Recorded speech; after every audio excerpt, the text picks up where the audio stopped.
It had been a whirlwind, crazy day for Elliot. He had flown into town earlier that morning for a series of critical meetings with his team.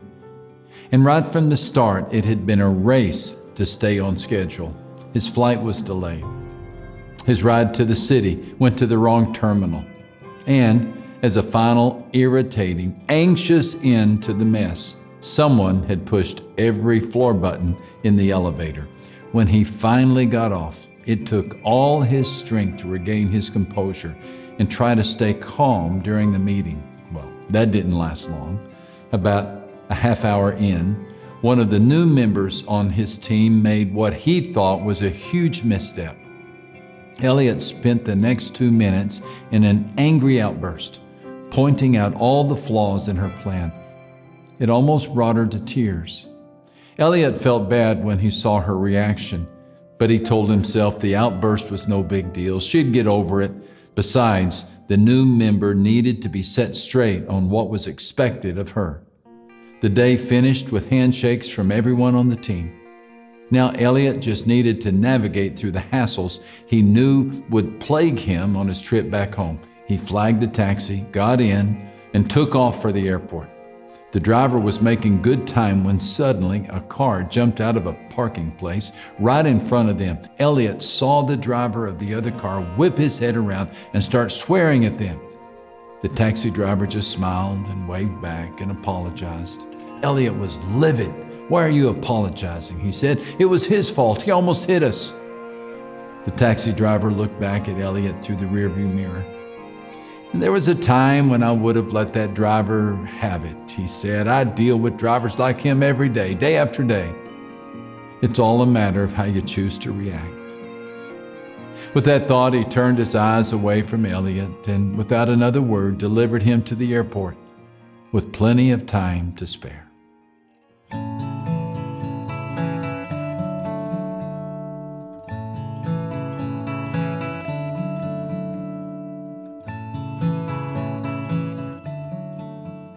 Each of us has been through days like Elliot had. These are the days when it feels like the world is against us, piling one stress on top of another. These are the days when it's tough to give a gentle response to anyone. But if we were really to examine our situation, I think few of us would argue that the Apostle Paul had it much worse. In his second letter to the Corinthians, he gives a brief rundown of just some of the trials he had endured in his ministry. He says, 5 times I received from the Jews the 40 lashes minus 1. 3 times I was beaten with rods. Once I was pelted with stones. 3 times I was shipwrecked.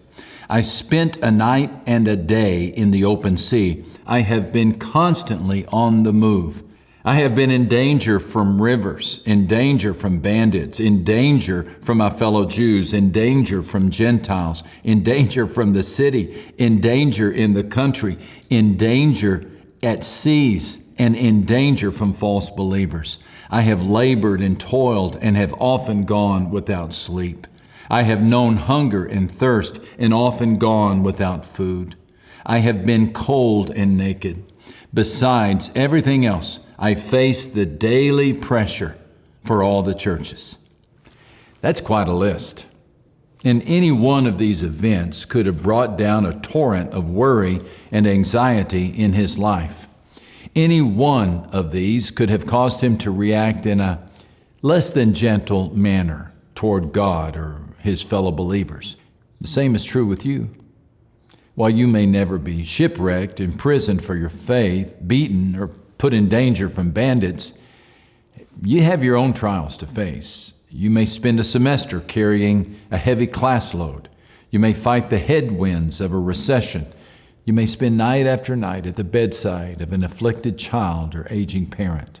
Or, like Elliot, your trials could just be a series of unexpected events, things that didn't go the way you expected. But no matter whether those trials are big or small, justified or not, you have a choice as to how you perceive them. You also have a choice as to how you will react to them. The truth is that when these stressful times come, you'll be tempted to release angry outbursts, a rash of accusations or fiery retaliation of hurtful words. Unchecked anxiety can unleash an Enola Gay of destruction that levels everything in its way. Just think about how many people have been wounded as a result of unbridled stress. But also think about how many disasters have been averted because one person, like the Apostle Paul, refused to buckle under the strain. It is this composure that he is summoning in the first triad of directives that he gives in Philippians 4:4-8. Let your gentleness be evident to all. The Lord is at hand. Do not be anxious about anything. The Greek word translated here as gentleness describes a temperament that is seasoned and mature. It envisions an attitude that is fitting to the occasion, level-headed and tempered. The gentle reaction is one of steadiness, even-handedness, and fairness. It looks humanely and reasonably at the facts of a case. Its opposite would be a sense of panic or overreaction.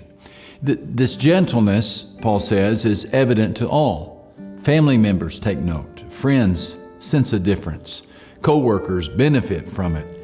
When the storms of life are raging and the ship is breaking apart, the others on the boat may freak out, but the gentle person is sober-minded and clear-thinking. Like Paul, they look to God for the solution, and they remain contagiously calm.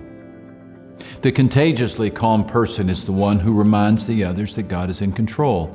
This is the executive who tells the company, let's just all do our part, we'll be okay. This is the leader who sees the challenge, acknowledges it, and observes, now these are tough times, but we'll get through them. This is the one who stands up in the midst of chaos and says, let's take a moment to put this in perspective. God is in charge, and He will see us through. Now, where do we quarry this gem called gentleness? How can you and I keep our hand away from the trigger? How can we keep our heads when everyone else is losing theirs? We plumb the depths of the second phrase. Let your gentleness be evident to all. The Lord is near. The Lord is near. You're not alone. You may feel alone. You may think you're alone, but there is never a moment in which you face life without help. God is near. A friend of mine some years ago told me the story of how his 6-year-old daughter, in her hurry to dress for school, tied her shoelaces in a knot. So she plopped down at the base of the stairs in their house and focused her thoughts on the tangled mess. The school bus was coming, the minutes were ticking, the stress was mounting, but she gave no thought to the fact that her father was standing nearby, willing to help. My friend related that his daughter's hands began to shake and tears began to drop. Finally, in an expression of total frustration, she dropped her forehead to her knees and sobbed. Now that's a child-sized portrait of destructive worry, a knot fixation to the point of anger and exasperation, oblivious to the presence of the Father who stands nearby. My friend took it on himself to come to his daughter's aid, but why didn't she request her father's help to start with? Well, we can ask the same question in our own lives. When the stress rises and we find ourselves in situations over our head, why don't we call out to God? Why don't we realize that God is right there with us? We have to avoid the quicksand that bears the marker, God has left you. If we indulge this lie, our knotted problem will only be amplified by a sense of our loneliness. It's one thing to face a challenge, but to face it all alone? Isolation creates a downward spiral of fret. We have to choose instead to be the person who clutches the presence of God with both hands. It's interesting to note that Paul intended the words of verses 5 and 6 to be read in one fell swoop. The Lord is near, consequently be anxious for nothing. Early commentators saw this. John Chrysostom liked to phrase the verse this way: the Lord is at hand, have no anxiety. Theodoretta Cyrus translated the words, "The Lord is near, have no worries." We can calmly take our concerns to God because He is as near as our next breath. This was the reassuring takeaway from the miracle of the bread and fish. Like the little girl with the knotted shoelaces, the disciples found themselves in a situation they couldn't fix. And just like the little girl, they were only one request away from the solution. Jesus had taken them on a retreat. His heart was heavy by the news of the murder of John the Baptist, so He told His disciples, "Come aside by yourselves to a deserted place and rest a while." But then came the hungry crowd. Droves of people followed them, a multitude of misery and sickness who brought nothing but needs. John's gospel tells us that Jesus lifted up His eyes, and seeing a great multitude coming toward Him, He said to Philip, "Where shall we buy bread that these may eat?" But this He said to test Him, for He Himself knew what He would do. When John described the gathering as a great multitude, he was serious. There were 5,000 men plus women and children. Imagine a capacity crowd at a sports arena, and you got the picture. Jesus treated the people with gentleness. He wanted to feed the entire crowd. The disciples, on the other hand, they wanted to get rid of everyone. And Matthew says that evening the disciples came to Him and said, "This is a remote place, it's already late. Send the crowds away so they can go to the villages and buy food for themselves." I detect some anxiety in their words. I sense a tone of aggravation and frustration. They are a bit testy. The followers typically prefaced their comments with the respectful, "Lord," not this time. Instead, they march as a group to Christ and tell Him what to do. The disciples see a valley full of hungry people. Growling stomachs will soon become scowling faces, and the disciples will have a riot on their hands. Now, they had every reason to feel unsettled. Did Jesus think they had the keys to Fort Knox? They didn't have resources for such a mob. Then again, did the disciples not have equal reason to feel at peace?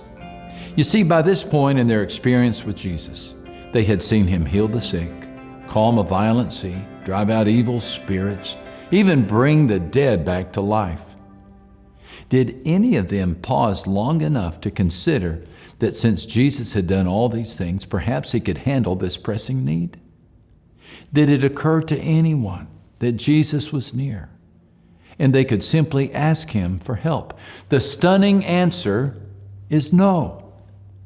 They acted as if Jesus wasn't even present. Rather than count on Christ, they had the audacity to tell the Creator of the world that nothing could be done because there wasn't enough money. The disciples' disrespect didn't perturb Jesus or make Him lose His composure. He didn't look at them in the eye and say, "Have you forgotten who I am?" Rather, Jesus just issued them an assignment. "They don't need to go away," He said. "You give them something to eat." Well, I'm imagining a few shoulder shrugs and rolled eyes at this point. The disciples huddle up and tally their supplies, which consist of a lunch basket a boy has offered to Andrew. Peter likely led the discussion with a bark. "Let's count the bread. 1, 2, 3, 4, 5. I count 5 loaves. Andrew, you check me on this." Peter then set aside the bread and inquired about the fish. Same routine, lower number. "Fish? Let me see. 1, 2, 3. Oh, change that. I counted 1 fish twice. Looks like the grand total of fish is 2. The aggregate was declared. We have here only 5 loaves and 2 fish. The descriptor "only" stands out, as if to say, our resources are hopelessly puny. There is nothing left but this wimpy lunch. Philip added a personal audit. 8 months' wages would not be enough bread for each one to have a bite. The exclamation point was an exasperation point. "Jesus, your assignment is too great." Now, how do you suppose Jesus felt about the basket inventory? Any chance he might have wanted them to include the rest of the possibilities? Do you think he was hoping someone might count to 8? Well, let's see. We have 5 loaves, 2 fish, and Jesus. The solution to the disciples' problem was standing right next to them, but they didn't go to him. They stopped their count at 7 and gave in to anxiety. John tells us what happened next. Jesus then took the loaves and gave thanks and distributed to those who were seated as much as they wanted, and he did the same with the fish. And when they all had enough to eat, he said to his disciples, "Gather the pieces that are left over and let nothing be wasted." So they gathered them and filled 12 baskets with the pieces of the 5 barley loaves left over by those who had eaten. Not one coin was spent. They had started the day with 200 coins. They ended the day with 200 coins. In addition, they filled 12 baskets with food, a souvenir for each disciple, perhaps. The people were fed, the bank account was untouched, and the disciples learned an important lesson. Anxiety was needless because Jesus was near. That is the same lesson for you and me today. Now, Jesus said, "In this world you will have trouble." It's a promise. On one hand, you will have a problem. On the other, you'll have limited quantity of energy, patience, or time. And what you have is nowhere near what you need. You have a thimbleful, and you need bucket loads. Perhaps in these situations, your typical way of coping is to get anxious. You tell God to send the problem packing. "You've given me too much this time, Jesus." But what if, instead of starting with what you have, you start with what Jesus has? Before you open the ledger, open your heart. Before you count coins or count heads, count the number of times Jesus has helped you face the impossible. And before you lash out in fear, look up in faith. Take a moment. Turn to your Father for help. Isn't this what Jesus meant when, after promising we would have troubles, he said, "But take heart, I have overcome the world." The world had certainly seemed to be against Elliot on that trying day. Even though he made it to the airport on time, sure enough, there was a weather delay on his flight home. As he sat in his seat, waiting for the hours to pass, he thought about what the taxi driver had said. He had been stressed, frustrated, and angry that entire day. And what had it gotten him? He had gained nothing through his anxiety. In fact, his angry outburst probably harmed any chance of shared trust with the newest member of his team. Elliot thought back to the days when he was just starting out. His boss at the time had been so supportive of him and had guided him back on course whenever he made a misstep. He felt a weight of guilt descend over him. Why had he been so hard on her? He looked around, but all he could see were other anxious, angry faces as they waited for a plane that was late. In that moment, he realized the taxi driver was right. I think you will find that this business of anxiety management is like pulling stumps out of the ground. Some of your worries have deep root systems, and some of your patterns of reacting to those worries are well ingrained. Extracting them will be hard work. In fact, it may be the toughest challenge of all, but you don't have to do it alone. Present the challenge to your Father and ask for help. Will He solve this issue? Yes, He will. Will He solve it immediately? Maybe. Or maybe part of the test is an advanced course in patience. This much is sure, contagious calm will happen to the degree that we turn to Him.